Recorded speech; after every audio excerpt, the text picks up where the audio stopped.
네, 전 세계인의 눈과 귀는 지금 미국 뉴욕에 쏠려 있습니다. 특히 변곡점을 맞은 한반도를 둘러싼 정세가 관심거리입니다.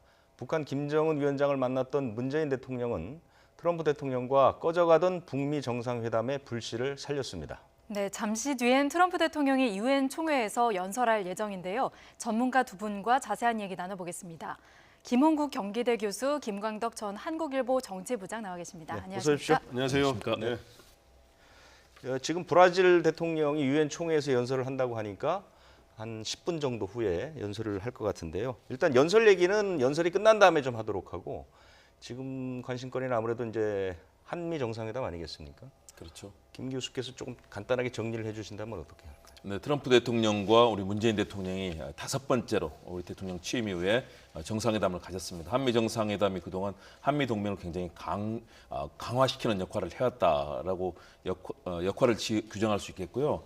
특히 남북 정상회담이 있었지 않습니까? 네. 남북 정상회담에서 김정은 위원장의 여러 가지 메시지들 이런 부분을 문재인 대통령이 트럼프 대통령에게 전달을 한 것으로 평가를 할 수 있을 것 같고요. 네. 특히 문재인 대통령이 북에서 귀환한 후에 또 다른 메시지가 있다라고 이제 밝혔기 때문에 그런 내용들이 어떤 내용이 될 것이냐. 그동안 미국이 관심을 기울여왔던 여러 가지 조치들, 특히 이 핵시설에 대한 여러 가지 리스트라든가 미국 측이 관심이 갔던 그런 상황들에 대해서 어느 정도 전달이 됐을 것인가 이 부분이 중요할 것 같고요. 트럼프 대통령은 굉장히 만족했다. 그리고 북한의 이런 잠재력도 받고 북한인들의 변화에 대한 열망 또 김정은 위원장과의 관계도 매우 좋다라는 그런 입장을 밝혔습니다. 북미 정상회담이 있을 것이다. 장소는 싱가포르는 아니지만 다른 그와 같은 형식이 될 것이다라고 밝혔습니다. 그렇기 때문에 폼페이오 장관이 이제 조만간 방북을 하게 되면 최종적인 결과는 나오게 될 것인데요. 오늘 정상회담은 한미 FTA를 마지막으로 추인하는 그런 결과도 있었고요. 또 네. 한미 간에 그동안에 가져왔던 여러 가지 한미 동맹의 가치를 더 드높였다. 그리고 북미 간의 이 가교를 만드는 역할을 했기 때문에 굉장히 성공적이다라고 일단 평가를 하고 있는데요. 구체적인 내용은 조금 이제 북미 정상까지 이어지는 과정을 통해서 보게 될 것 같습니다. 네, 쭉 정리를 해주셨는데 하나씩 짚어보면 좋을 것 같고요. 일단 한미 FTA 서명식에서 보니까 두 정상이 부쩍 가까워진 그런 모습으로 보였습니다. 뭐 내 친구다 이렇게 트럼프 대통령이 문 대통령을 지칭하기도 하고 또 쓰던 펜도 선물을 했거든요. 속을 터놓는 관계가 됐다고 볼 수 있을까요? 네, 그동안 5차례 정상회담을 갖고 그다음에 또 이 북미 관계에서 이제 문 대통령이 이런 중재자 역할을 하면서 서로 이렇게 의사소통을 많이 하다 보니까 굉장히 가까워진 그런 모습을 보여줬습니다. 그중에 오늘 단적인 사례가 아까도 이야기한 것처럼 아주 좋은 친구라고 하는 표현을 썼고 문 대통령에게 트럼프 대통령이 그다음에 그 한미 FTA에서 서명했던 그 펜을 우정의 징표라 그러면서 선물도 하고 이렇게 하는 그리고 또 트위터에 그 만난 뒤에 트위터에 올린 글에 보면 오늘 문 대통령을 만났는데 그 환영하게 돼서 큰 영광이다 이런 표현도 쓰고 그랬습니다. 그래서 네. 이렇게 했는데 이렇게 한 거는 상당히 굉장히 그 문 대통령에 대해서 예우를 해준 그런 표현으로 보입니다. 왜 그러냐면 과거에 그 부시 그 아들 부시 대통령이 있지 않습니까? 네. 아들 부시 대통령이 옛날 김대중 전 대통령 당시 대통령에게 디스맨이라고 해서 여러 가지 논란을 낳은 적도 있고 그렇죠. 노무현 전 대통령한테 이지맨이라 그래서 논란을 낳은 적도 있는데 지금 문 대통령에 대해서는 그런 거와 비교한다면 상당히 일종의 좀 어느 정도 상당히 존중하는 그런 반응을 한 거로 이렇게 보입니다. 예. 아무래도 트럼프 대통령이 필요한 얘기를 문 대통령이 해줘서 그러지 않을까 싶어요. 네, 그 그렇죠. 밝히기 힘든 이야기를 트럼프 대통령에게 얘기를 했고 그 내용이 트럼프 대통령을 만족시켰다 이렇게 볼 수 있는 거 아니겠습니까? 네, 이렇게 한 이유는 아까 말했지만은 뭐 5번 만나는 쌓인 우정 같은 것도 있지만 이 트럼프 대통령이 굉장히 실리를 중시하는 외교 아닙니까? 네. 그래서 이번에 그 일종의 북미 관계와 대해서 이제 김정은 위원장의 이런 메시지를 비공개 메시지를 전달했는데 그런 것들이 어떻든 그 비공개 메시지가 2차 북미 정상회담을 갖고 싶다는 거거든요. 네. 그런 것들에서 그런 것들이 만족스러운 것도 있지만 또 하나는 한미 FTA 이번에 개정 협정에 대해서 서명을 했는데 그게 이제 트럼프 대통령의 요구로 이제 개정 협상이 이루어지고 있는 거 아닙니까? 그렇죠. 그렇기 때문에 그러한 것들을 서명을 이루어졌다는 데서 만족감을 표시한 그런 측면도 있는 것 같습니다. 네. 그런데 갑자기 쓰던 펜을 준 겁니다. 그건 어떻게 받아들여야 되는 건가요?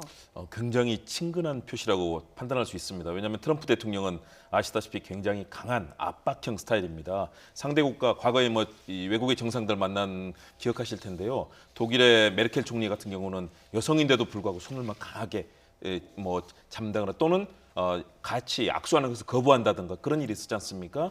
굉장히 자신의 입장을 강하게 드러내는 스타일인데요. 이번에 과정을 본다면 트럼프 대통령이 문재인 대통령의 만남에 대해서 영광이다라는 표현을 얘기했고요. 더군다나 자신의 이름이 이번에 이제 개정협정문에 있었지 않습니까? 한글로 된 개정협정문의 이름에 대해서 야, 내 이름 한글로 된 거 처음 봤는데 굉장히 좋아 보인다. It's very nice. 나이스란 표현을 썼습니다. 그러면서 그동안에 쌓였던 문재인 대통령과 5차례 회담뿐만 아니라 전화 통화를 포함한다면 조만간 아마 20번 정도의 서로 간에 그런 마음을 터놓는 자리가 있었습니다. 다시 말해서 자신의 입장을 굉장히 존중하는 그런 전 세계 몇 안 되는 정상 국가가 되는 거고요. 한미 FTA 개정도 마찬가지입니다. 전 세계에서 유일하게 무역 압박을 넣었는데 그중에서 한국이 같이 거기에 호응을 해줬고요. 최근에 이란산 원유도 한국이 아시아 국가, 전 세계 국가 중 유일하게 지난 5월에 미국이 이란과의 관계에서 핵 합의를 탈퇴한 이후에 이란산 원유 수입하지 말라라고 전 세계에 얘기했는데요. 우리 한국이 처음으로 지금 3개월째 중단을 하고 있습니다. 다시 말해서 미국과 함께 한미 동맹의 이런 발을 잘 맞추고 있는 것들, 전반적인 상황 그리고 특히 북미 정상회담 그 다루기 어려운 북한 돌아보면 1년 전에는 로켓맨이라고 해서 김정은 위원장을 얼마나 강하게 비난했습니까? 이런 상황을 만들고 있는 큰 흐름을 만들어주고 있는 바로 유일한 친구가 문재인 대통령이다. 그렇기 때문에 굉장히 호감이 있었다고 보이고요. 네. 그렇기 때문에 펜까지 선물하는 그런 행동을 보여준 것 같습니다. 네. 네. 지금 현장에서 브라질 대통령의 총회 연설이 끝난 모양입니다. 다음 순서가 이제 트럼프 미국 대통령인데요. 곧 연설을 할 것으로 보입니다. 화면은 일단 총회 연설 화면을 보면서 저희가 북미 정상회담 얘기를 잠깐만 좀 했으면 하는데요.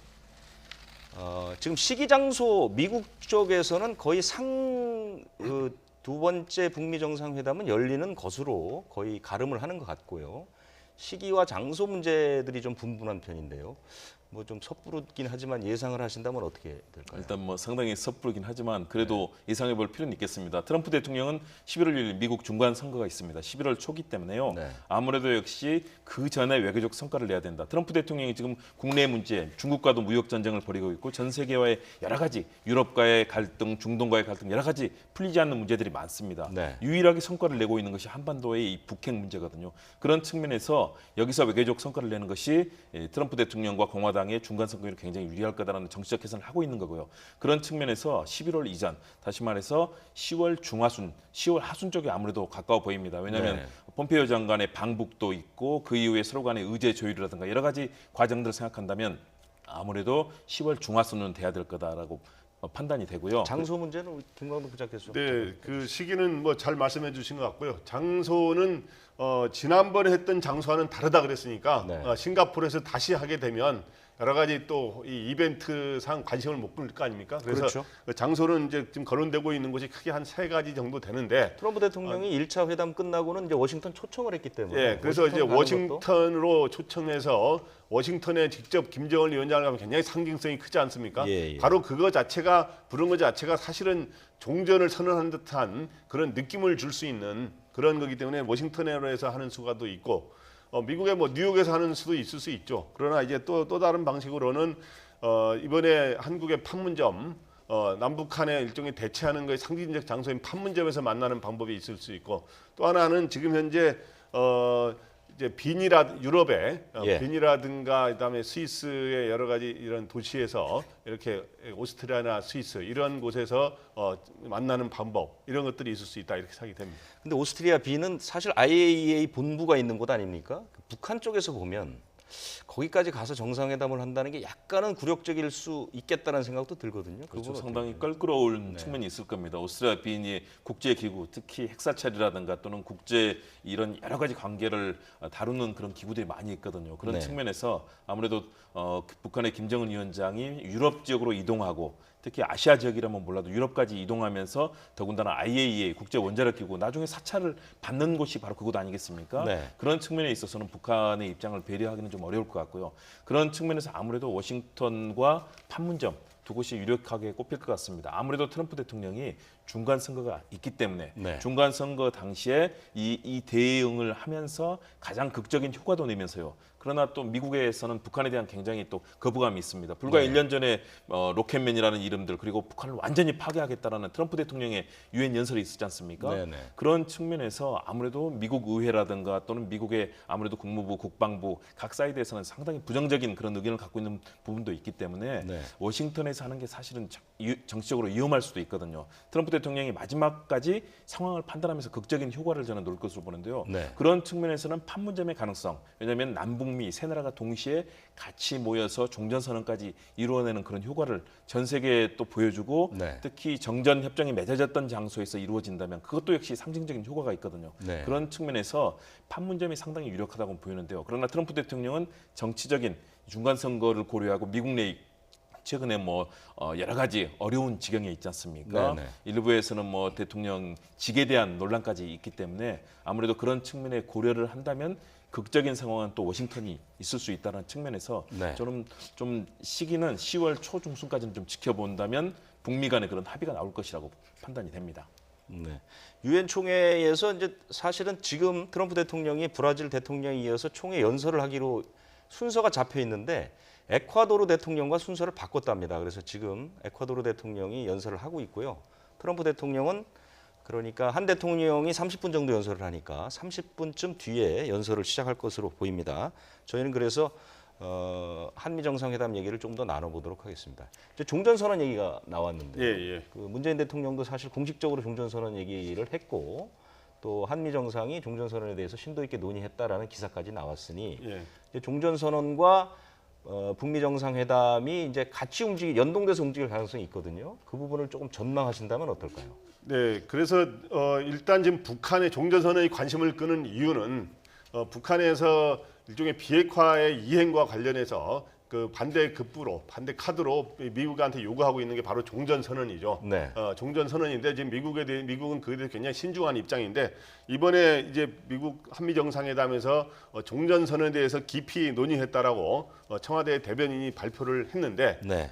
미국에서는 오히려 이 공식 발표에 종전선언 내용이 들어있지는 않아요. 그렇기 네. 때문에 종전선언을 깊이 있게 논의했는데 과연 결과가 어느 정도 도출이 됐는데 발표를 안 한 것인지 종전선언에 대해서 어떤 진전된 내용이 없어도 발표 안 한 건지 이거에 대해서는 두 갈래 시각이 나오고 있습니다. 그런데 네네. 이제 종전선언이 또 북한에서는 일종의 북한의 비핵화 조치에 대한 상응 조치의 하나로 이제 거론되고 있는데 상응 조치에 대해서는 구체적인 게 도출되지 못할 가능성이 높은 것 같다라는 이러한 분석이 나오고 있습니다. 그래서 네. 이러는데 지금 현재 만약에 이제 북한이 비핵화를 이행하게 되면 어떻든 북한은 그 일종의 비핵화 이행 과정에서 당장 핵을 폐기할 수 있는 건 아니기 때문에 먼저 핵 시설이라든가 핵 원료, 그 다음에 핵 무기 등을 일종의 신고를 한 뒤에 핵 폐기를 이제 순차적으로 해가는 이러한 과정을 거치게 되는데 그 전에 핵 신고 리스트를 제출하라고 미국이 요구하고 있지 않습니까? 이거에 네네. 대해서 리스트를 신고해라. 이거에 대해서 이제 북한은 계속 종전선언을 요구하고 있는데 미국이 당장 종전선언을 들어들지 않을 경우에는 다른 카드를 과연 또 뭘 내놓을 수 있느냐. 일종의 종전선언을 언제 하겠다라고 하는 걸 내놓을 수도 있는 것이고 그다음에 대북 제재 완화를 내놓을 수도 있는 거 여러 가지 일종의 서로 주고받기 카드가 조금씩 달라질 가능성이 있습니다. 네, 종전선언이라는 반대급부에 대해서 얘기해 주셨는데 그 밖에 경제 협력도 어느 정도 수준으로까지 해줄 수 있는지도 미국이 가질 수 있는 카드 같거든요. 이건 어떻게 예측하시나요? 그럼요. 미국이 가질 수 있는 카드는 여러 가지가 있습니다. 일단 종전선언을 해준다는 자체, 그 정전 상태에서 이제는 정말로 전쟁이 끝났다라는 종전선언. 근데 종전선언도 사실은 상당히 밀도가 다릅니다. 일단은 정치적으로 이 상황이 종료가 됐다라는 선언만 할 수 있는 거고요. 말씀하신 것처럼 거기에 대해서 종전선언과 더불어서 그러면 이제 적이 아니거든요. 적국이 아닌 상태에서는 경제협력과 인도적 교류 또 여러 가지 문화 스포츠 교류 과거에 기억하시지만 평양에 가서 뉴욕 필하모닉 오케스트라가 가서 연주를 하고 여러 가지 문화적 교류들이 있었거든요. 지금 이런 교류들이 사실 사실은 상당히 줄을 지어서 지금 국제사회에서 기다리고 있거든요. 이런 측면에서 미국이 만일에 종전선언을 하게 됐을 경우 일단은 트럼프 대통령과 미국 정부의 입장은 이런 종전선언, 정치적 선언은 충분히 해줄 수 있는 것 아니냐. 대신에 그 이후에 여러 가지 경제협력, 특히 국제사회가 지금 북한에 대해서 비핵화가 완료될 때까지는 제재를 하고 있는 국면입니다. 이 제재 국면에서 만일의 경우 어그러지는 상황이 됐을 경우에는 거기에 대해서 미국 조야에서 상당히 우려를 하고 있는 것으로 보이고요. 그러나 저는 이번에 종전선언이라는 문구가 들어가지 않은 것은 결국은 우리 정부가 트럼프 대통령이 북한과 같이 협의하고 북미 정상회담에서 나올 수 있는 카드들 이런 부분을 트럼프 대통령이 얘기할 수 있게 다시 말해서 미국에 공을 세울 수 있게 현재는 넘겨주고 있는 측면이다. 그렇기 때문에 이번 한미 정상회담에서는 그런 부분에 대해서 구체적인 언급을 하지 않는 거고요. 특히 이 과정에서 북한이 약속을 지키지 않는다는 거나 또는 미국이 또 지키지 않을 수도 있거든요. 서로 간에 북미 간에 조율을 해나가면서 실제 의제와 장소, 시간 그리고 마지막 합의 내용까지 지금 조율하는 과정들이 있기 때문에 이 부분을 좀 더 신중하게 접근하면서 미국 쪽의 입장을 세워주는 소위 말해서 외교에서는 페이스 세이빙이라고 해서 체면을 살려주는 게 굉장히 중요한 전략이거든요. 네. 우리 정부가 미국의 입장도 살려주고 북한의 입장을 살려주면서 북미 정상회담의 성공적인 순항을 위해서 외교적인 수순을 밟고 있다라고 판단하시면 될 것 같습니다. 여기서 트럼프 대통령이 정상회담을 마치고 발표한 내용이 있는데요. 저희가 준비한 게 있는데 잠깐 들어보고 얘기를 좀 이어갈까 합니다. We'll be having a second summit with Chairman Kim in the not too distant future. Secretary of State will be dealing with that subject, but Mike Pompeo has been in touch with them, and we've been in touch with them, and I think within a fairly pretty short period of time that'll be announced. It will be location to be determined, but we're both very much looking forward to having it. It will be between North Korea and the United States. It'll be similar to the format we had before, most likely a different location. Again, it will be announced pretty soon. I think a lot of progress is being made. I see tremendous enthusiasm on behalf of Chairman Kim toward making a deal, and I think that that's something that's very good. The relationship is very good. In fact, in some ways, it's extraordinary. 네, 잠깐 이제 정리를 하고 방향에 대해서 좀 얘기를 모아갔으면 좋겠어요. 자꾸 저 곁다리 얘기보다는. 그래서 지금 남북 정상회담이 열리고 그 남북 정상회담 결과를 트럼프 대통령이 새벽에 일어나서 굉장히 훌륭했다라고 하고 흥분된다고 얘기를 했단 말입니다. 그리고 폼페이오 장관은 당장 비핵화 협상을 비엔에서 하자 이렇게 얘기까지 했단 말이죠. 그러면 비핵화 협상을 강조하긴 하지만 비핵화의 반대급부를 놓고 회담을 열기 위한 준비 작업으로 가고 있다. 문고리는 좀 땄다라고 봐야 되는 것 아닙니까? 현 시점에서. 그렇죠. 그리고 양국 대통령이 만나서 문재인 대통령이 또 무언가를 얘기했다면 문고리를 따고 한 발쯤 들어간 것쯤이라고 해석하는 게 가능할 것 같은데 혹시 제 그 정리에 혹시 다른 의견이 있으시면 얘기하셔도 됩니다. 혹시 저는 다른 의견 없고요. 여기까지는 맞는 맞는 얘기고요. 것 같죠? 근데 예, 예. 협상에 이게 2차 북미 정상회담을 갖게 되면 네. 그다음에 지난번에 1차 싱가포르 북미 정상회담보다 뭔가 진전된 내용이 나와야 되거든요. 그렇죠. 네. 왜냐하면 중간 선거 전에 가질 경우에는 그런 것들이 진전된 내용이 나오지 않으면 미국은 여론이 선거에 영향을 주기 때문에 네. 그런 미국의 언론들과 여론이 어떻게 반응할 거냐를 생각해야 되는 게 선거를 치르는 지도자가 이제 생각하게 되는 거거든요. 네네. 그런 측면에서 진전된 내용이 나오려면 미국에서 바라는 건 일단은 지금 북한이 비핵화에 대해서 말로라든가 글로는 있었습니다만은 이행에 대한 구체적인 그리고 실질적인 진전된 내용이 없거든요. 바로 이걸 얻어내는 게 미국의 목표거든요. 뭘 내주는 거는 그가 일종의 전략적인 협상의 차원인 것이고, 네. 그런데 이제 내주는 거 이제 북한이 요구하는 게 종전선언인데 종전선언에 대해서는 과연 지금 내주기로 결정이 했느냐 안 했느냐에 대해서는 우리 문재인 대통령은 그거를 서로 역지사지하는 입장에서 내줘야 된다는 입장이지만 미국에서는 굉장한 그거에 대해서 실무진들 사이에서 상당한 내부 토론이 벌어지고 있습니다. 그럼 왜 그러냐면 종전선언이 그래서 북한은 그게 뭐 대단한 게 아니다. 정치적 선언에 불과하니까 할 수 있는 거 아니냐 이렇게 하는데 최근에 이러한 거를 염두에 둬야 되는 겁니다. 그러니까 지금 현재 종전선언이 될 경우에 유엔사가 해체될 거 아니냐라는 이제 일종의 그걸 우려하는 시각 중에 유엔사 해체는 자연스럽게 이루어지는 거 아니냐. 왜 그러냐면 최근에 유엔 안보리에서 미국의 대표가 러시아의 일종의 그 대북 제재를 제대로 하고 있지 않다고 제기하니까 러시아와 중국이 유엔사는 냉전의 산물이라고 하는 식으로 반격을 가했거든요. 네네. 바로 그렇기 때문에 유엔사 문제 같은 거는 지금 현재 종전선언도 되지 않은 상황에서 유엔 안보리에서 거론되는 거 보면 그러한 것들뿐만 아니라 주한 미군의 지위까지 일종의 분위기가 굉장히 중요한 거거든요. 네네.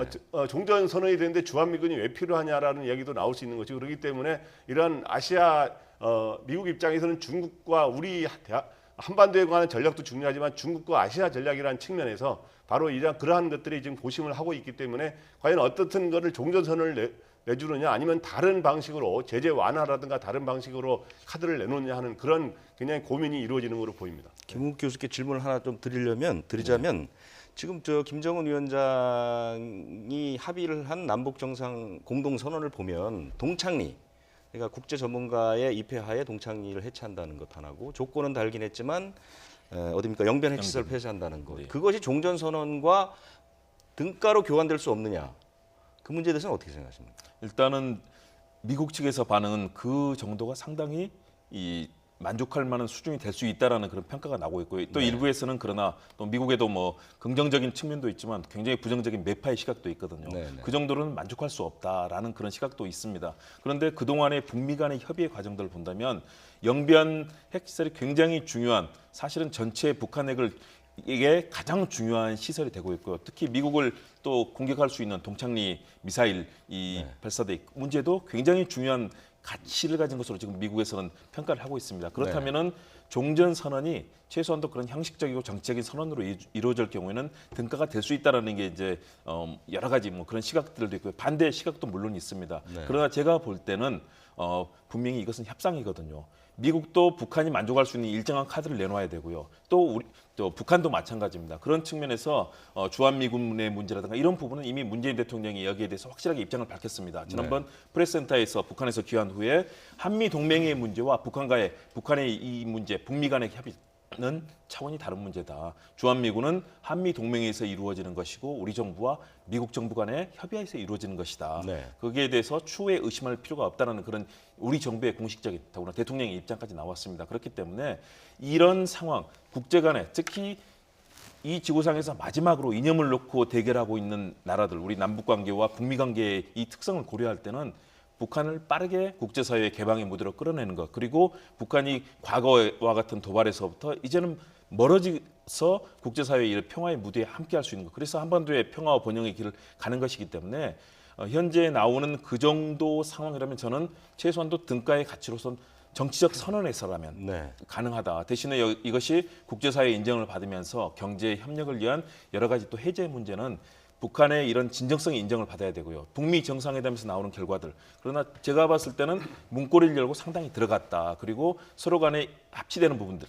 트럼프 대통령의 표현이 있습니다. 아름다운 편지를 받았다. 그리고 북한의 그런 열정들, 김정은 위원장, 북한과의 관계가 매우 좋다라는 그런 메시지를 봤을 때는 미국에서도 특히 오바마 대통령도 쿠바의 관계를 그렇게 풀지 않았습니까? 네. 이런 여러 가지 흐름들을 봤을 때는 이 북미 관계는 풀리는 쪽으로 순항할 가능성이 크다. 그리고 이 종전선언과 등가의 가치를 인정받을 가능성이 있다라고 저는 판단을 합니다. 네, 이렇게 모두가 한 발 한 발 조심스럽게 움직이고 있는 이런 정황 때문인지 이번에 유엔 총회 연설에서 트럼프 대통령이 어떤 발언을 할지도 굉장히 관심이 가는데 혹시 특별하게 기대할 만한 발언이 있을까요? 아니면 저희가 주목해 볼 때 어떤 점에 주목하면 좋을까요? 일단 트럼프 대통령이 무슨 말씀을 할 거냐에 대해서 미국 측에서 일단 설명을 한 게 있는데 지난 1년 동안의 외교적 성과를 설명하면서 앞으로 나아갈 외교의 방향 같은 걸 이야기한다 이렇게 원론적으로 이야기를 했습니다. 그래서 제가 보기에는 그동안 1년 동안의 성과 중에 트럼프 대통령이 많이 내세운 게 바로 북미 관계 개선이라는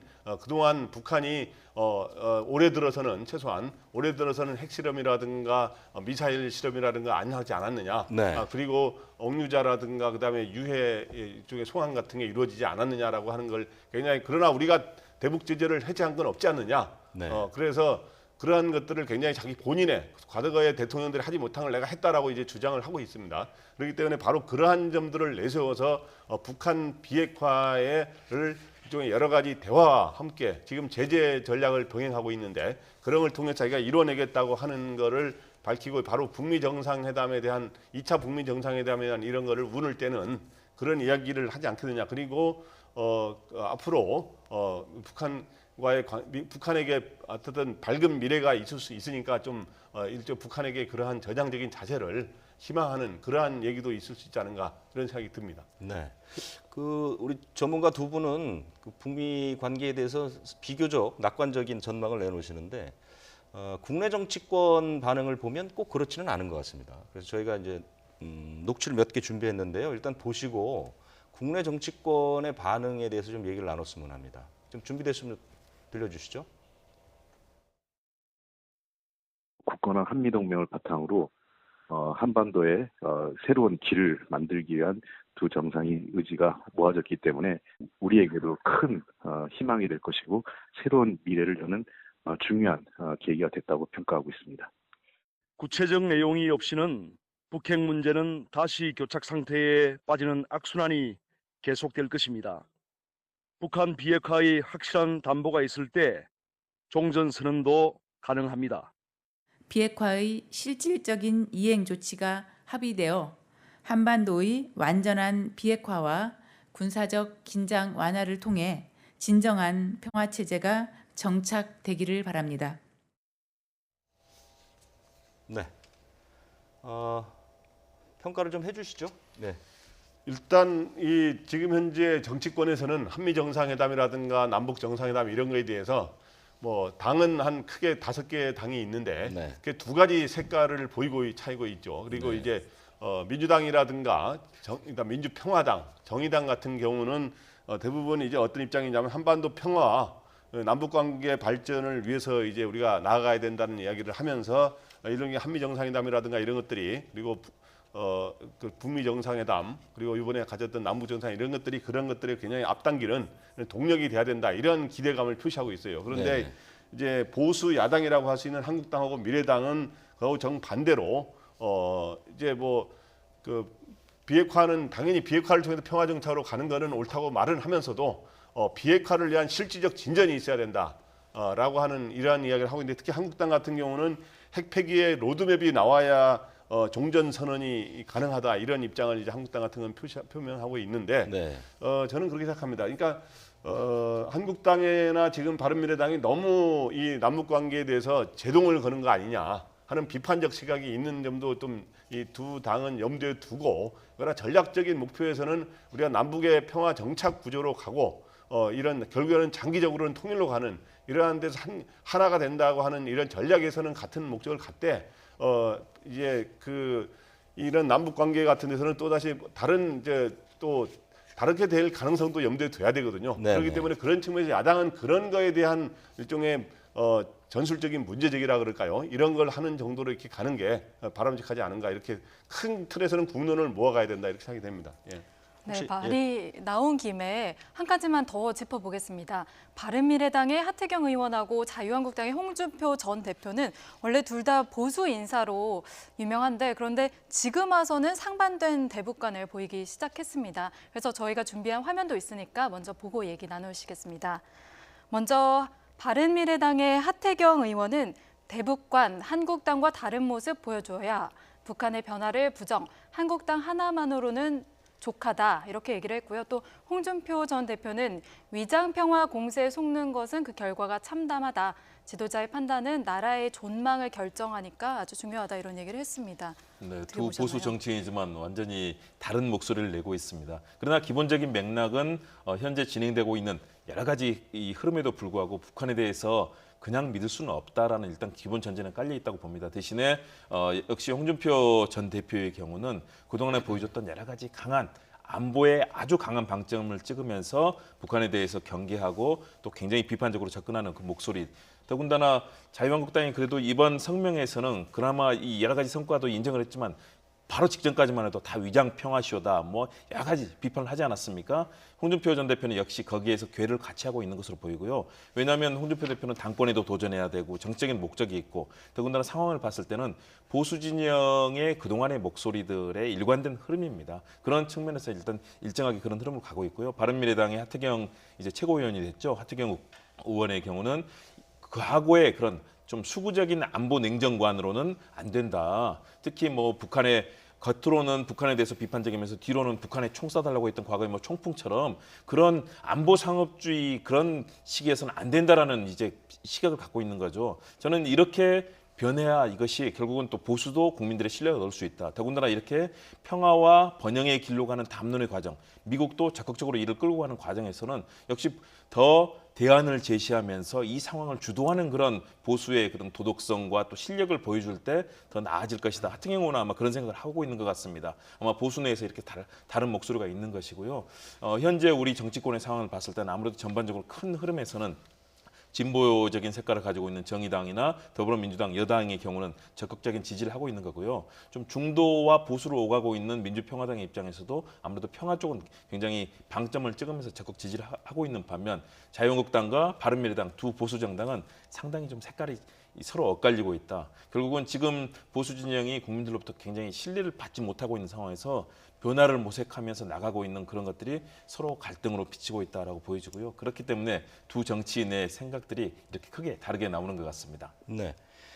이번에 한미 정상회담이 성공적으로 끝나서 북미 두 번째 회담에 뭐 약간의 틀이 잡힌다 하면 지금 국회에 있는 그 판문점 선언하고 공동선언 국회 비준 동의안 있지 않습니까? 예. 그것도 약간의 움직임이 있을 가능성이 있을까요? 어떨까요? 현실적으로 예상을 한다면 네.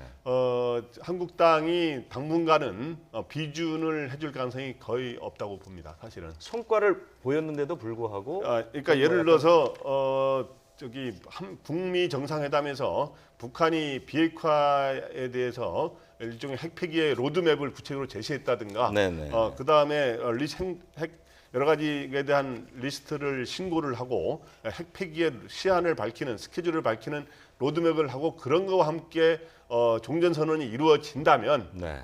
그런 정도 진전이 된다면 한국당은 검토할 수가 있는데 그런 수준에 이르지 못할 경우에는 한국당이 이제 이렇게 비준 동의를 해줄 가능성은 적다고 보고요. 이제 결국에는 이제 캐스팅 보트를 쥐고 있는 게 바른미래당인데 네. 현재 바른미래당은 아까 하태경 의원은 바른미래당의 당론과는 좀 다르게 좀 더 남북 관계에 대한 유연한 입장을 밝히고 있는데 바른미래당의 지금 손학규 대표와 그다음에 당 지도부의 여러 가지 나오는 논평과 대변인의 이런 논평들을 보면 네. 현재까지는 한국당에 가까운 쪽으로 나오고 있거든요. 지금 현재 이번에 남북 정상회담에 대해서도 비판적으로 이제 논평을 내고 있고 그렇기 때문에 바른미래 현재 그런 캐스팅 보트고 지고 있는 바른미래당도 현재로서는 협조할 가능성이 적은데 이제 북미 정상회담에서 획기적인 안이 나오게 되면 이제 변화 가능성이 있는데 네. 제가 보기에 11월 중간 선언 전에는 중간 선거 전에는 그렇게 북미 관계에서 획기적인 이런 합의를 이루어지기는 이런 조금 어렵지 않은가 이런 생각이 네. 듭니다. 예. 그러니까 한국당이 지금까지 이제 대외적으로 발표했던 비핵화 로드맵의 어떤 가시적인 성과가 나오기 전까지는 한국당에서 비준 동의안을 동의를 할 가능성이 그렇게 많지 않다고 보시는 거예요. 예. 그리고 비준 동의의 원래 취지가 남북관계 발전법에 그 비준 동의가 규정이 돼 있는데 네. 비준 동의는 왜 한다고 돼 있냐면 중대한 재정적인 부담을 가져오는 사업에 대해서는 예. 국회가 비준 동의권을 갖는다 이렇게 딱 규정이 돼 있어요. 그렇죠. 그렇기 때문에 지난번에도 재정 추계를 제출한 것에 대한 논란이 있었는데 네. 보통 재정 추계가 외국의 국내 이제 의회 사례를 보면 보통 5년 정도의 여러 가지 중장기 사업인 경우는 보통 5년 정도의 예산은 제시하는 걸로 돼 있는데 네. 내년에 당장 추가로 필요한 3천억 정도의 비용을 제시했거든요. 그렇기 때문에 만약에 이제 그러한 것들 비준 동의를 받으려면 그러한 것들에 좀 더 원래 14 판문점 선언에 보면 14선언의 사업을 이행한다라고 돼 있는데 네. 14선언은 뭐 5년, 10년 이상 걸리는 거지 않습니까? 그렇기 때문에 그렇게 하려면 정부에서도 이런 재정적인 이런 부담에 대해서 제출하는 것도 좀 유연한 자세를 보여야 되지 않는가 이런 생각이 듭니다. 네. 네. 지금 국제적으로는 한반도를 둘러싸고 이제 정세가 굉장히 급변하는 모습이지 않습니까? 그런데 국내 정치권은 사실은 국민 기대에 미치지 못하는 움직임을 보이는다는 지적들이 있죠. 그렇죠. 그 부분을 우리 정치권이 정말로 심각하게 생각해야 됩니다. 지금 한반도는 정말로 1945년 광복 해방과 그리고 1953년 정전 이후에 놀라운 속도로 변하고 있습니다. 과거의 이념의 틀에서 냉전적인 그런 시대에서 변해서 지금은 새로운 틀, 더군다나 미국이 적극적으로 협력하면서 평화와 공존의 그런 가능성을 만들어가고 있거든요. 네. 그렇다면 우리 정치권도 이런 외교안보 사안에 대해서는 가능한 초당적인 협력이 필요하다. 특히 물론 보수 정당으로서는 어려움이 있을 겁니다. 과거에 국정농단으로 인해서 전직 두 대통령이 감옥에 가 있고요. 또 보수 진영의 지지율이 합치더라도 거의 뭐 20% 내외를 오가는 정도로 국민들의 불신을 사고 있거든요. 만일의 경우 그동안의 보수 정당들이 가져왔던 핵심적인 키프레이즈인 이런 안보 문제에서 과거처럼 뭐 색깔론이라든가 또는 안보 문제를 걸고 갈 수 없는 상황이 된다면 사실은 보수 진영으로서는 그동안 지지층을 상당히 잃을 수 있거든요. 네. 그런 측면의 정치적인 고려를 지금 상당히 하고 있을 겁니다. 그렇기 때문에 그동안에 있었던 남북 정상회담의 성과라든가 이런 부분에 대해서도 사실은 위장 평화쇼라든가 사실은 입에 담기 힘들 정도로 거친 비난들이 있었지 않습니까? 이런 부분들이 변하면서 남북 관계와 이 지구촌의 조류가 변하는 상황에서 국민들이 느끼고 있는 이 체감 지수에 정당이 따라가야 되는데 정당들은 과거의 이념적 대립에 매몰돼 있고 자신들의 정치적 이익에만 지금 아직도 매달려 있거든요. 진보 진영도 적극적으로 보수 정당을 설득해야 되고요. 보수 정당도 이 시대가 갖고 있는 담론들이 어떤 것인가. 트럼프 대통령은 사실은 가장 격렬한 한반도의 문제를 일으키는 반대자가 될 것으로 봤지만 지금 달라지고 있지 않습니까? 그렇죠. 한반도의 평화에 또 공존에 더군다나 백두산 천지에서 물이 한라산 백록담과 백두산 천지의 물이 합수하는 광경을 보면서 우리 국민들이 많은 분들이 이산가족의 상봉, 남북 경협 또 이런 것들이 이루어지는 날들을 꿈꾸고 있을 텐데요. 좀 보수 정당도 또 진보 정당도 서로 협력의 틀들을 만들어야 한다. 방금 앵커께서 말씀하신 것처럼 국민들의 이런 변화된 정서들 그리고 국제사회의 변화에 따라가지 못한다면 우리 한반도가 지금 그런 국제경제 위기 속에서 좀처럼 태어나지 못할 겁니다. 네. 좀 정치권이 국민의 눈높이를 의식하고 변화하려는 몸부림을 쳐야 되는 때가 아닌가 그런 생각이 듭니다. 김광덕 전 부장께서는 이제 정치권 취재를 오래 하셨기 때문에 예. 지금 이 형국을 풀어갈 수 있는 무슨 묘책이 있습니까? 여당의 묘책, 야당의 묘책 뭐 이렇게 하나 간단하게 소개해 주실 수 있나요?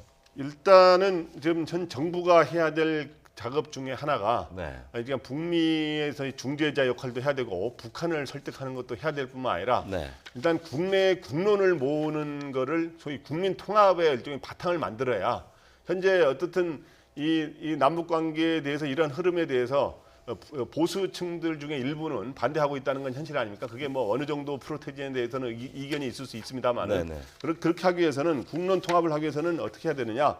이런 남북 관계의 평화 정착을 위한 진전을 하는 것도 필요하지만 그런 보수층들의 우려를 시켜서 안보를 튼튼히 하는 것도 분명하게 보여주는 것과 함께 또한 동시에 이 여러 가지 경제 정책이라든가 지금 논란이 됐는데 그러한 것들이 통해서 국민의 삶이 나아지는 것들이 뒷받침되고 같은 요즘에는 지지율이 남북 정상회담을 올랐습니다만은 네. 그러한 것들이 같이 될 때 국민들을 같이 통합을 해가면서 같이 뜻을 모아가지고 100% 다 뜻을 모을 수는 없지만 네. 상당 최대한도로 넓히는 이런 작업을 정부는 해야 된다고 생각하고 야당도 마찬가지로 지금처럼 뭐 무조건 반대하고 이게 일종의 냉전식 일종의 표현을 써가면서 반대하면은 이제 설득력이 없거든요. 지금 다수가 지금 현재 이런 남북 관계 이런 화해 기류를 지지하는 입장이기 때문에 네. 그런 걸 접고 좀 더 구체적으로 큰 틀에서는 남북 평화를 향해서 나가는 것에 대한 지지를 표시하면서 구체적으로 일종의 견제와 그리고 모자란 부분을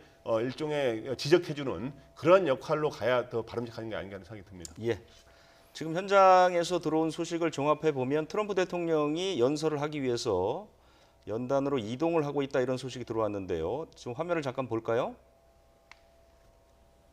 네, 트럼프 대통령이 지금 연설을 위해서 연단에 올라가는 모습을 볼 수가 있습니다. I have the honor to welcome to the United Nations His Excellency Donald Trump, President of the United States of America, and to invite him to address the Assembly. You have the floor, sir. 네, 이제 막 연설을 이제 시작하고 있습니다.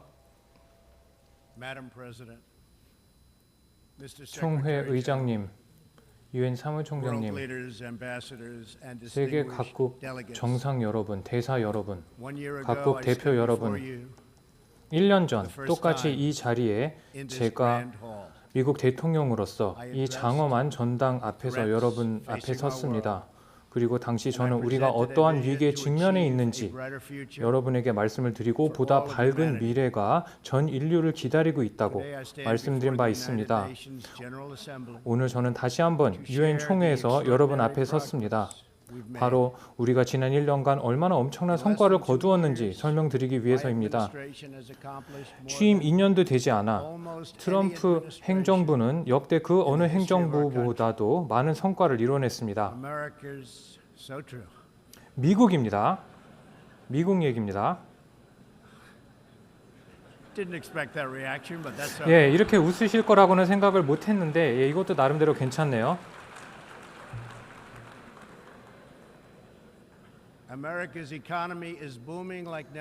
미국의 경제가 그 어느 때보다도 발전하고 있습니다.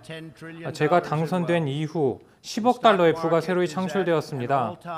주식시장의 주가는 사상 최고치를 기록하고 있습니다.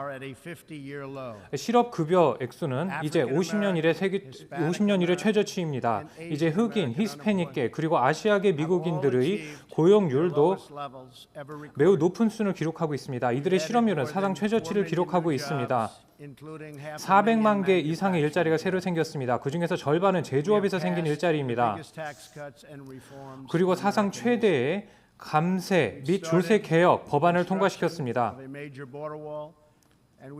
또한 이제 국경 장벽을 건설하고 있습니다. 그뿐만 아니라 국경 지역에서 경비를 강화하고 있습니다. 사상 최대의 국방비를 지출을 하고 있습니다. 올해에만 7천억 달러라는 국방비를 지출하고 있습니다. 그리고 7,160억 달러를 내년에 국방비를 지출할 것입니다.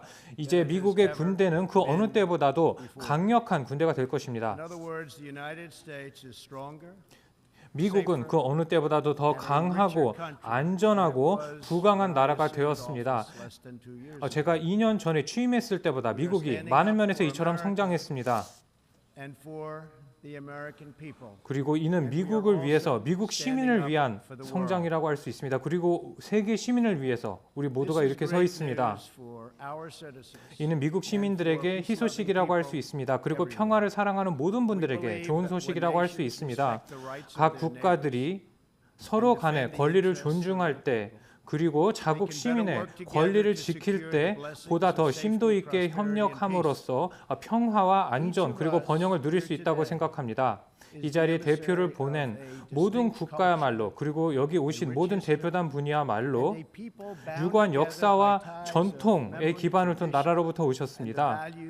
우리가 모두 소중히 여기는 가치, 원칙 덕분에 이제 지구상 그 어느 때보다 우리가 더 발전되는 시대를 맞이하고 있습니다.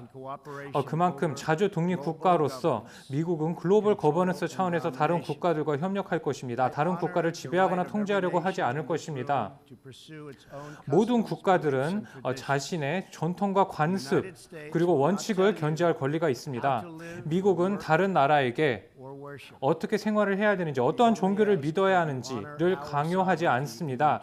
각 국가의 주권을 존중할 것만 미국이 다른 나라에게 요구하고 있습니다. 벨기에에서부터 EU-연합에서부터 아시아 그리고 전 세계 다른 지역에 이르기까지 저는 전 세계를 순방하면서 미국을 대표해 왔습니다. 저는 많은 나라와 우호 친선 관계를 맺었습니다. 여러 나라의 정상들과 파트너십과 우호 친선 관계를 맺었습니다. 그리고 그를 통해서 많은 놀라운 변화가 나타났습니다. 많은 나라의 지원 덕분에 이제 미국은 북한과 대화와 교류를 하고 있습니다. 그래서 과거의 분쟁을 뒤로 하고 이제 과거만 평화를 위한 도약의 한 걸음을 내디딜 수 있게 되었습니다. 6월에 저는 싱가포르를 방문해서 북한의 지도자인 김정은 위원장과 직접 면대면으로 회담을 가졌습니다.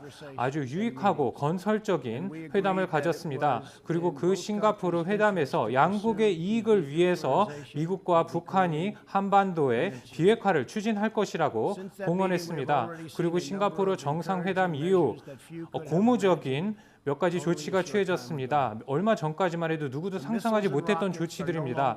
이제 더 이상 북한이 미사일이나 로켓 발사를 하고 있지 않습니다. 북한은 핵실험을 중지했습니다. 일부 군사 시설이 이미 해체 단계에 있습니다. 또한 북한에 억류된 미국의 시민들도 본국으로 돌아왔습니다. 그리고 우리의 영웅인 참전 연사의 유해도 미국으로 다시 돌아왔습니다. 그래서 다시 한번 이들 유해가 미국 본토에서 안식을 찾을 수 있게 되었습니다. 김정은 위원장의 용기와 과감한 조치에 대해서 높은 평가, 진심으로 감사의 말씀을 드리고자 합니다.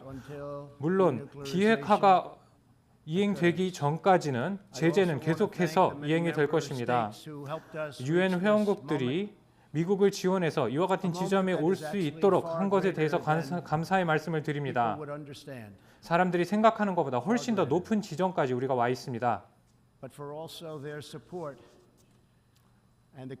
유엔 회원국의 지원 덕분에 우리가 이 지점까지 왔습니다. 하지만 더 나아가려면 유엔 회원국들의 지원이 더 필요합니다. 특히 저는 감사의 말씀을 문재인 대통령 그리고 일본의 아베 신조 총리 그리고 중국의 시진핑 주석에게 드리고자 합니다.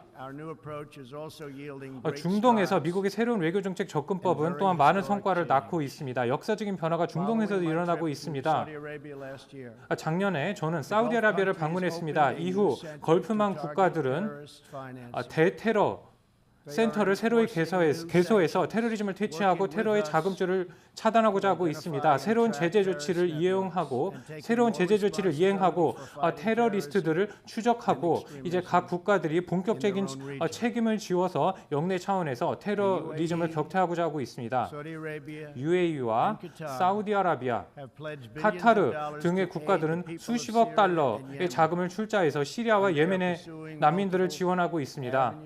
그리고 다각도로 전방위 차원에서 이들 국가들은 예멘의 끔찍한 내전의 참상의 종지부를 찍고자 하고 있습니다. 중동의 영내 국가들이야말로 어떠한 미래를 그릴지, 운명을 개척할지 스스로 결정해야 할 것입니다. 이 점에서 미국은 걸프만 국가들과 함께 협력하고 있습니다. 요르단, 이집트 등과 미국이 협력을 해서 영내 차원의 전략적인 프레임워크를 마련함으로써 중동 지역에서도 모두가 안보와 안정 그리고 번영을 누릴 수 있도록 하고 있습니다. 미국의 군대 덕분에 그리고 영내 많은 국가들과의 파트너십 덕분에 우리는 많은 성과를 거둘 수 있었습니다. 특히 이슬람 국가를 알려진 유혈 집단, 테러리스트 집단들이 한때 점령했던 영토를 잃고 이제 시리아와 이라크로부터 퇴출되었습니다. 미국은 계속해서 우방국과 동맹국들과 협력함으로써 이슬람 국가 등의 테러 조직의 모든 자금줄, 기타 지원 경로를 차단할 것입니다. 시리아에서 계속해서 내전이 비극적으로 전개되고 있습니다. 모든 국가들은 시리아에서의 군사 분쟁의 긴장 완화를 위해서 노력해야 할 것입니다. 그뿐만 아니라 시리아 시민들의 뜻에 따라서 정치적인 해법을 통해서 시리아 내전을 종식시켜야 할 것입니다. 그리고 이 자리에서 유엔 주도하에 모든 평화 절차를 적극 지원해야 된다는 점을 강조드리고자 합니다. 특히 적극적인 대응 조치를 통해서 아사드 정권의 화학무기 공격에 단호히 맞서야 할 것입니다. 저는 요르단 시민들 그리고 인근 국가들의 시민들에게 진심으로 감사의 말씀을 드립니다. 이들 중동의 인근국들은 시리아 난민들을 수용해 왔습니다. 요르단의 사례를 볼까요? 가장 효과적인 정책은 바로 난민들이 가장 가까이 모국에 정착할 수 있도록 돕는 것입니다. 그래야만 다시 한번 모국으로 돌아가서 모국의 재건에 이들 난민들이 동참할 수 있을 것입니다. 이와 같은 접근법에서 제한된 자원을 최대한 효율적으로 활용해서 최대한 많은 난민들을 지원할 수 있도록 해야 할 것입니다. 인도적 지원 차원의 모든 솔루션은 시리아의 아사드 정권을 격퇴하고자 하는 그리고 자금줄을 차단하려는 노력과 병행되어야 합니다. 바로 그리고 부패한 이란의 독재 정권과도 맞서 싸워야 합니다. 이란의 지도부는 죽음과 파괴와 혼란을 영내에 불러오고 있습니다. 이란은 인근 국가의 주권이나 국경을 존중하고 있지 않습니다. 이란의 지도자는 각 자신의 국가의 자원을 사용해서 스스로를 부유케 하고 있고 중동 지역 전역에 걸쳐서 해로운 행위들을 하고 있습니다. 이란의 국민들은 응당 그래야 하듯이 분노하고 있습니다.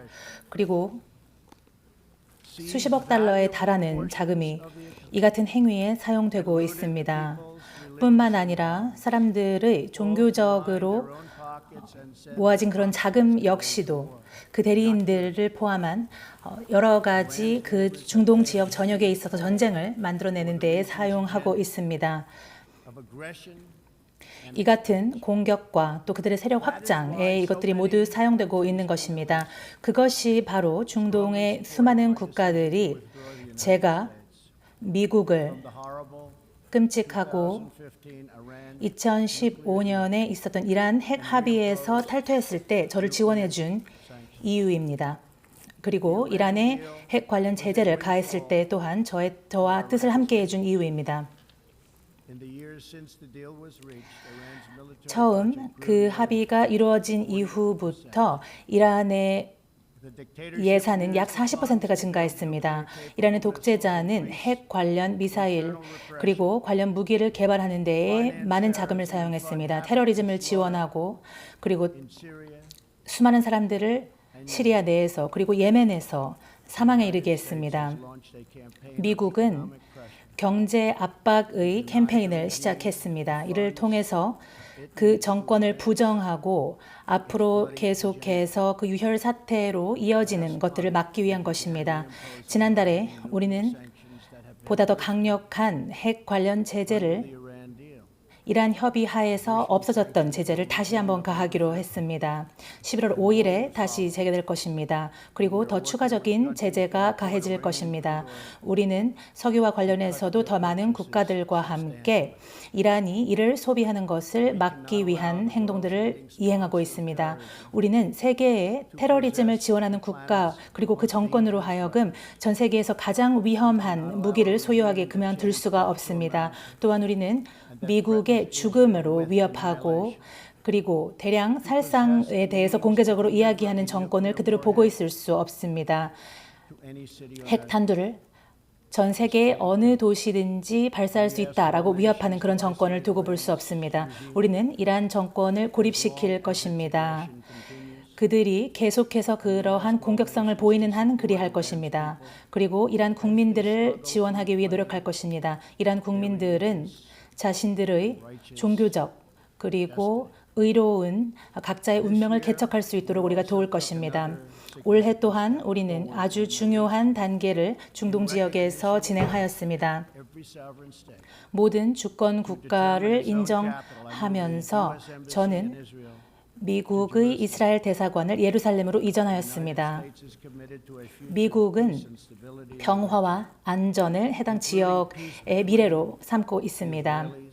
이스라엘인들 그리고 팔레스타인 모두에게 해당합니다. 이 목표는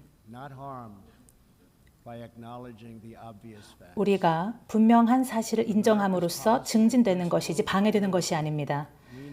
미국이 중시하고 있는 이 현실주의는 우리가 인질이 되지 않으리라는 것입니다. 우리는 이미 실패한 이데올로기 그리고 소위 말하는 이미 그들이 잘못됐다는 것이 자명해진 그런 소위 말하는 전문가들의 말에 굴복하지 않을 것입니다. 이것은 평화에 대한 문제에만 해당하는 것이 아닙니다. 이것은 번영에도 해당됩니다. 우리가 믿는 것은 무역이 공정하고 호혜적이어야 한다는 것입니다. 미국은 결코 이용당하지 않을 것입니다. 더 이상 이용당하는 일이 없을 것입니다. 수십 년 동안 미국은 경제를 개방했습니다. 전 세계에서 전례 없는 가장 큰 경제를 개방했었는데 단 조건들이 있었습니다. 전 세계에서 많은 수입품들이 자유롭게 우리 시장에 들어오게끔 했습니다. 하지만 다른 국가들은 공정하고 호혜적인 이와 같은 보답을 하지 않았던 것입니다. 심지어 일부 국가들은 우리의 개방성을 악용하여 많은 물품을 우리 쪽에 덤핑을 하고 그리고 보조금을 또 악용하였습니다.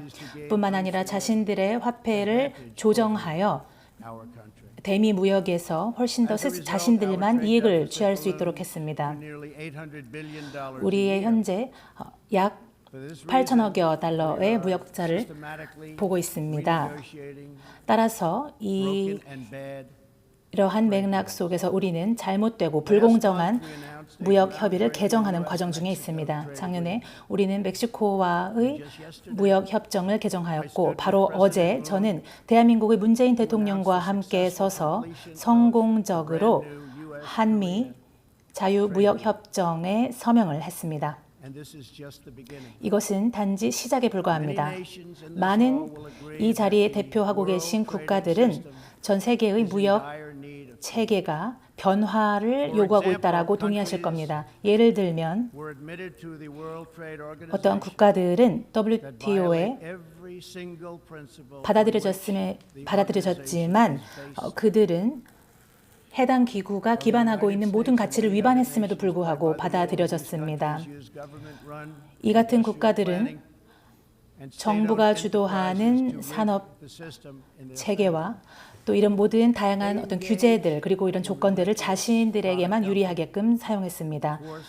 수많은 물품을 덤핑하고 그리고 불법적으로 기술을 이전시키고 지적재산권을 도난했습니다. 미국은 약 300만여 개의 제조업 쪽 일자리를 이 같은 이유로 잃었습니다. 그리고 중국이 WTO에 합류한 이후로 약 6만여 개의 공장이 사라졌습니다. 또한 우리는 13조 달러에 달하는 지난 20년 동안 13조 달러에 달하는 무역 적자를 보고 있습니다. 하지만 이러한 시대는 끝났습니다.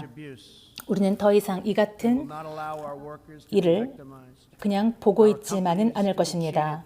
우리 기업들이 불이익을 당하고 또 우리 국가의 부가 다른 국가들에 의해 침해당하는 것을 보고 있지 않을 것입니다. 미국은 미국민들을 보호하는 것을 최우선시할 것입니다. 미국은 최근에 추가적인 중국산 약 2천억 달러에 달하는 물품의 관세 부과를 발표했습니다. 저는 제 친구이시기도 한 시진핑 주석에 대해서 대단한 존중의 마음을 가지고 있습니다. 다만 우리 양 국가 간의 무역 관계는 수용할 수 없는 수준입니다.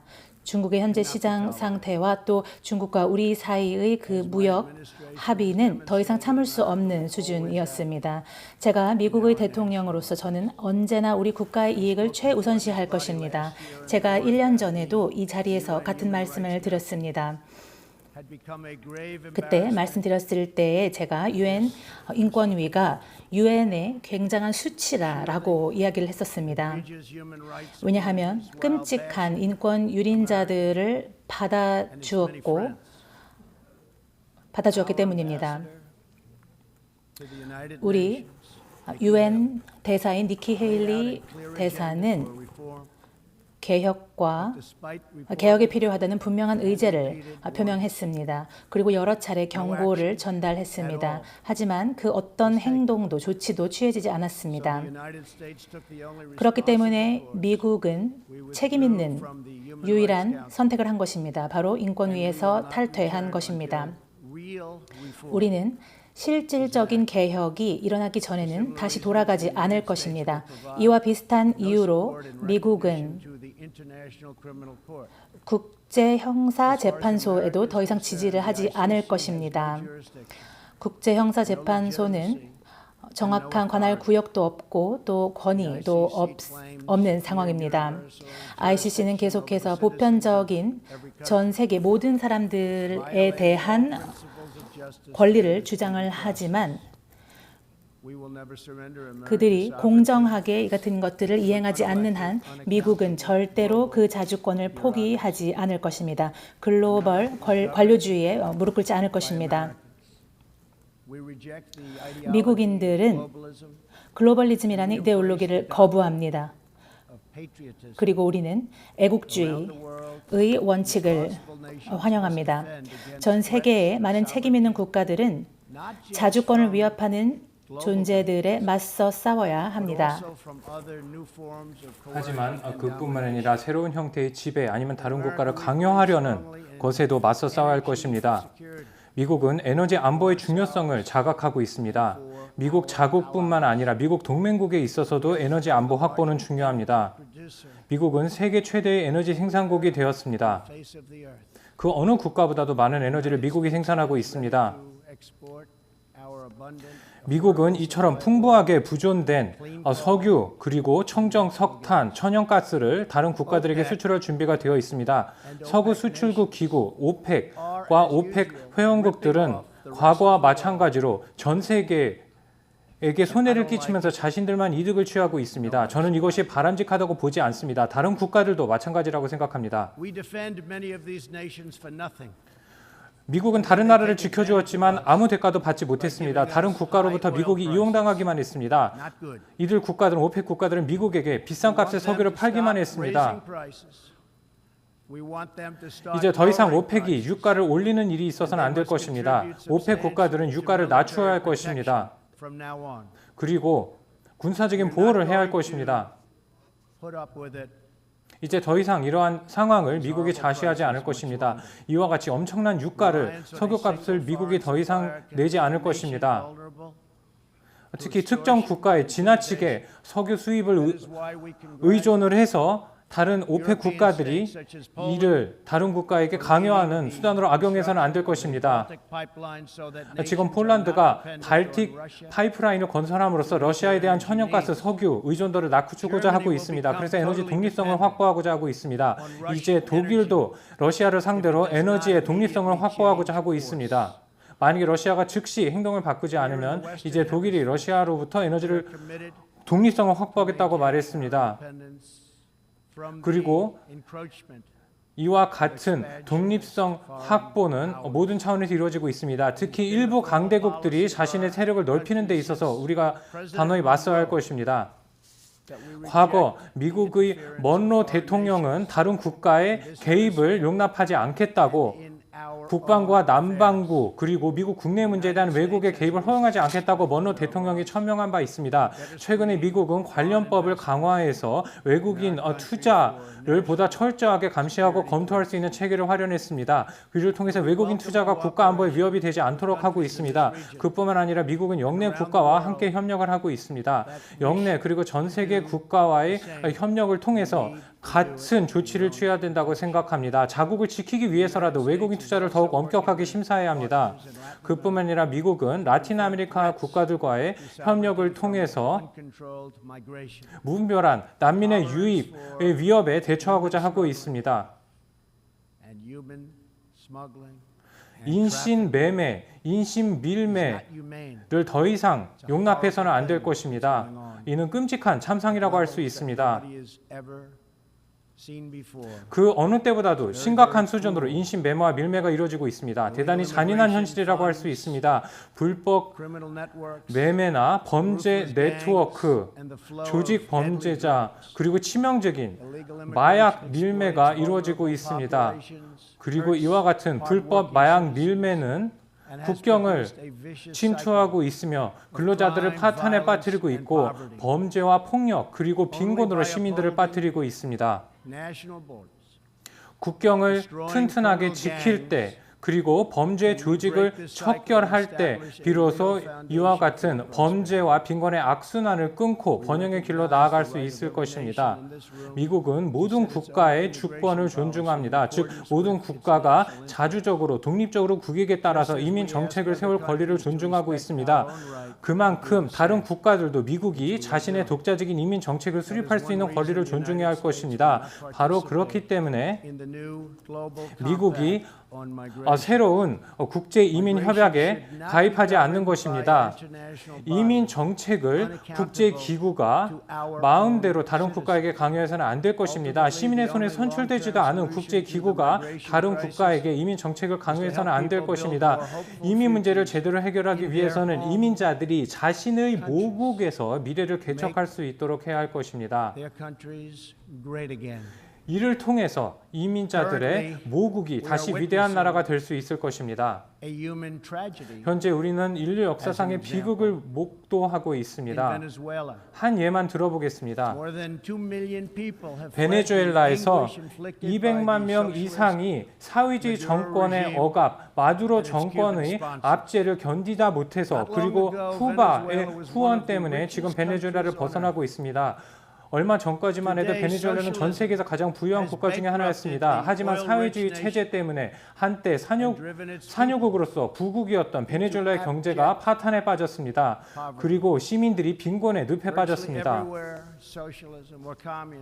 공산주의든 사회주의든 이들 정치 체제를 이식한 거의 모든 국가들은 부패와 타락과 경제 쇠퇴를 겪었습니다. 사회주의는 권력의 집중화와 압제, 탄압으로 이어집니다. 전 세계 모든 시민들은 사회주의에 단호히 맞서야 할 것입니다. 사회주의가 불러오는 빈곤과 가난에 우리가 단호히 맞서야 할 것입니다. 이와 같은 정식에 입각하여 모든 국가들은 뜻을 함께해서 민주주의를 베네수엘라에서 다시 복구할 수 있도록 해야 할 것입니다. 이 차원에서 미국은 베네수엘라의 독재 정권에 추가 제재 조치를 실행할 것입니다. 마두로 지도부와 측근들을 대상으로 한 제재 조치를 새로 이행할 것입니다. 국제연합과 전 세계 모든 국가들이 전 세계 시민들이 나은 삶을 살 수 있도록 지원한 것에 대해서 감사의 말씀을 드립니다. 미국은 전 세계 최대의 공여국입니다. 전 세계에서 가장 많은 액수를 미국에 원조하고 있습니다. 하지만 그 대가로 미국은 아무것도 받지 못하고 있습니다. 바로 그래서 미국은 기존의 대외 원조 정책을 근본적으로 재검토하고 있는 것입니다. 이와 같은 재검토 조치는 마이크 폼페이오 국무장관이 이행하고 있습니다.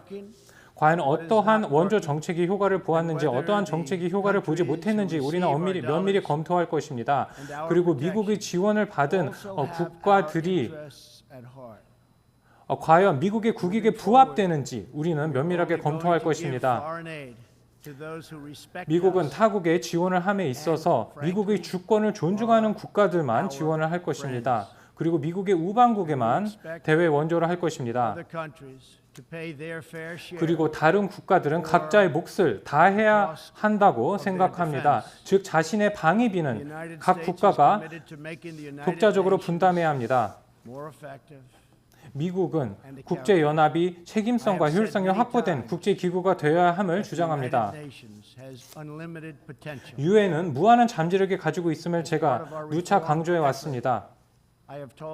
우리의 개혁 조치의 일환으로 미국은 다른 국가들에게 다음과 같은 분명한 메시지를 보냈습니다. 바로 유엔의 평화 유지 예산의 25% 이상을 대지 않겠다고 미국이 뜻을 분명히 했습니다. 그만큼 다른 국가들이 나머지 유엔 평화 유지 비용을 분담해야 할 것입니다. 그뿐만 아니라 평화 유지군에 전용되었던 자금을 다른 용도로 전용하고자 합니다. 그래서 보다 효율적으로 미국의 자원을 활용할 수 있도록 하려고 합니다. 그래서 가장 효과적인 방법으로 미국의 예산을 활용하고자 합니다. 모든 국가들이 각자의 몫을 다할 때 비로소 유엔이 숭고한 이상을 실현할 수 있을 것이라고 생각합니다. 공포가 없는 평화를 추구해야 할 것입니다. 그리고 변명을 할 필요 없이 모든 국가가 자신의 평화를 추구할 수 있어야 할 것입니다. 지금까지 이루어진 성과를 보십시오. 우리의 선현들의 사례를 한번 보십시오. 우리의 선현들은 각 국가의 도전 과제를 해결하고자 했습니다. 그리고 비슷한 문제가 반복해서 역사상에 나타나고 있습니다. 그동안의 연설이나 결의안에서 그 단어에서 희망이 살아 숨쉬고 있습니다. 그 희망은 바로 우리가 어떠한 세상을 우리에게 후손 세대에게 물려줄 것인가의 문제입니다. 그리고 어떠한 국가를 이들 후손들이 물려받을까의 문제입니다. 오늘 이 전당을 가득 채운 꿈과 이상은 매우 다양하다고 할 수 있습니다. 각 국가의 특성만큼이나 각 국가의 비전과 이상도 다르다고 할 수 있습니다. 그리고 이 자리에 대표를 보낸 국가는 엄연한 차이가 존재하고 있습니다. 그리고 이들 유엔 회원국들이 모여서 이와 같은 위대한 역사를 만들어냈습니다. 인도의 경우 10억 명이 넘는 그 인구가 있음에도 불구하고 수많은 사람들을 빈곤에서 구제하고 있습니다. 사우디아라비아 같은 경우에는 솔로몬 왕이 대범한 개혁을 이루고 있습니다. 그리고 또 이스라엘은 건국 70주년을 기념하면서 번창하는 민주주의 국가로서 서 있습니다. 폴란드에는 위대한 국민들이 자신의 독립을 위해서 맞서 싸우고 있고 자신들의 안보와 자주권을 위해서 맞서고 있습니다. 수많은 국가들의 각자가 가지고 있는 비전을 위해서 국민들이 노력하고 있습니다. 각자 가지고 있는 꿈과 미래 그리고 유산을 위해서 노력하고 있습니다. 그리고 무엇보다도 자신의 조국을 위해서 서 있는 것입니다. 이렇게 할 때만이 인류가 더 나아질 수 있습니다. 이 아름다운 여러 국가들의 공조 덕분에 그리고 이 함께한 모든 국가들이 각자가 특유의 고유의 성질을 가지고 있고 세계 각지에서 자신의 역할을 다하고 있기 때문입니다. 우리는 오늘날 굉장히 많은 사람들이 동일한 목표를 가지고 또 공동의 미래를 위해서 힘을 합치고 있습니다. 미국인들의 경우에는 우리가 우리 자신을 위해서 어떠한 미래를 개척하고자 하는지 잘 알고 있습니다. 우리는 어떤 국가를 미국이 되고 싶은지를 잘 알고 있습니다. 미국은 우리는 그 자유라는 장엄한 가치의 중요성을 잘 알고 있습니다. 개인의 중요성을 알고 있습니다. 자치 정부의 중요성을 알고 있습니다. 그리고 우리는 자유를 수호하기 위해서는 강력한 가족들과 깊은 믿음 그리고 공격적인 독립이 중요하다는 것을 알고 있습니다. 우리는 우리의 유산을 소중히 하고 전통을 소중히 합니다. 무엇보다도 우리는 우리의 국가를 사랑합니다. 이곳에 이 전당 안에 계신 모든 사람의 마음 속에 그리고 전 세계의 모든 사람들의 마음 안에는 애국자의 심장이 뛰고 있다라고 생각합니다. 모든 사람들은 각자 자신의 조국에 대한 충성심과 애정이 있습니다. 애국자들의 심장 속에 살아있는 그 열정의 불씨가 바로 개혁을 이루어내고 또 희생으로 이어지는 것입니다. 과학에서의 돌파 그리고 위대한 예술 작품도 이 같은 열정에 기인합니다. 우리가 해야 할 일은 그것을 없애는 것이 아니라 환영하는 것입니다. 그리고 그 열정 위에 기반해서 미래를 쌓아가는 것입니다. 그리고 그 열정을 가지고 우리 각자의 국가를 더욱더 위대하게 만드는 것입니다. 우리의 지역을 더 안전하게 하는 것이고 전 세계를 더 나았게 하는 것입니다. 이 같은 놀라운 잠재력을 우리 국민들 안에서 발휘하기 위해서는 우리는 이 모든 것을 가능하게 하는 그 기반을 탄탄하게 해야 합니다. 독립적이고 주권을 가지고 있는 국가들만이 자유가 살아남을 수 있는 유일한 공간입니다. 그리고 그런 국가에서만이 민주주의가 살아남을 수 있고 평화가 지속될 수 있습니다. 그렇기 때문에 우리는 각자의 자주권을 지키고 독립을 소중히 해야 합니다. 그 무엇보다 그래야 합니다. 그리고 우리가 그렇게 할 때 우리는 모두 새로 협력할 수 있는 기회를 찾아낼 수 있습니다. 또한 새로운 평화를 만들어가고자 하는 열정을 찾을 수 있을 것입니다. 뿐만 아니라 새로운 목적의식을 찾을 수 있으며 새로운 결심 그리고 우리 모두를 관통하는 새로운 목적의식을 가질 수 있을 것입니다. 뿐만 아니라 우리가 살아갈 목적을 찾을 수 있을 것입니다. 따라서 우리가 함께 애국주의자의 길을 걸어갑시다. 그리고 번영과 자존감의 길을 걸어갑시다.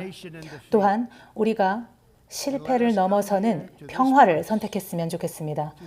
우리가 이 자리에 와서 각자가 대변하는 국가 그리고 국민들을 위해서 힘을 합칩시다. 항상 굳건하게 그리고 자주권을 가지고 또한 공정할 수 있도록 그리고 언제까지나 신이 주는 영광과 은혜에 감사할 수 있도록 말입니다. 모두 감사드리며 전 세계 모든 국가에 신의 가호가 있기를 바랍니다. 대단히 감사합니다. On behalf of the General Assembly, I wish to thank 네, 트럼프 미국 대통령의 유엔 총회 연설을 들어봤습니다. 예상했던 대로 북한 관련 내용은 거의 맨 앞부분에 언급이 됐고요. 4, 5분가량 할애가 됐습니다. 간단히 정리를 해드린다면 트럼프 대통령은 북한과의 분쟁을 뒤로 하고 평화를 위한 도약의 한 걸음을 내디뎠다라고 현 상황을 평가했습니다. 지난 4월 북미 회담 때 김정은 위원장과 한반도 비핵화를 공언했고 그 뒤에 상상도 하지 못한 고무적인 조치가 나왔다 이렇게 얘기를 했습니다. 미사일 발사와 핵실험 중지, 핵시설 해체, 그리고 미국인 귀환과 유해 송환 등을 꼽았습니다. 네, 이런 조치를 해준 김정은 위원장을 높이 평가하며 진심으로 감사하게 생각한다고 언급했습니다. 하지만 북한이 비핵화를 이행하기 전에는 제재가 유지될 것이라며 기존 입장을 재확인했고요. 이어서 유엔 회원국의 지원이 더 필요하다고 강조했습니다. 특히 문재인 대통령과 아베 일본 총리 또 시진핑 중국 주석에게도 감사 인사를 전했는데요.